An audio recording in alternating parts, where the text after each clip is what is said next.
Il-politiċi Ingliżi għamlu l-aħħar diskorsi tagħhom fl-aħħar jum ta' kampanja qabel ir-referendum fuq l-Unjoni Ewropea fejn 46 miljun persuna huma eliġibbli li jivvutaw.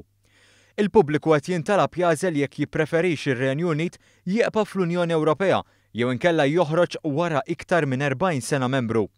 Il-kampanja li kienet twila 4 xhur tintemm l-erba' bl-aħħar appelli għal dawk li għadhom indeċiżi.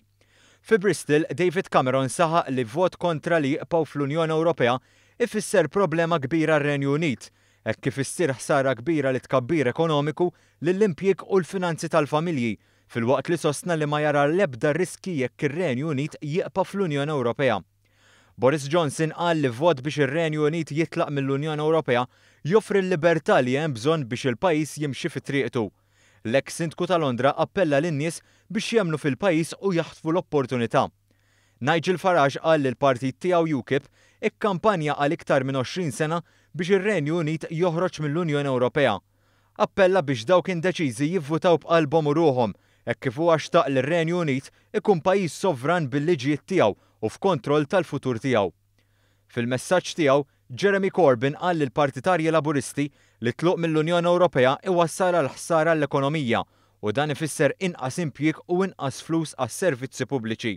Sa dan it-tant waqt it-tnedija tal-film The BFG ta' Steven Spielberg, numru ta' atturi li rifsu t-tapit l-aħmar spiċċaw tkellmu iżjed dwar il-futur tar-Renju Unit fl-Unjoni Ewropea milli dwar il-film li ħadu sehem fih. The actors weighed in on the upcoming referendum about whether the United Kingdom should leave the European Union. Some of the arguments for exiting have just been wrong, have just been stirring up hatred and feelings that, what are we going to do? We're going to close our doors and not take care of refugees and people who are fleeing, often from countries where we're the ones dropping bombs, or our industrial revolution has caused climate change? I want to stay in. I think we should stay in Europe. I think we've had peace in Europe for 70 years, and I don't know why we want to suddenly start changing things.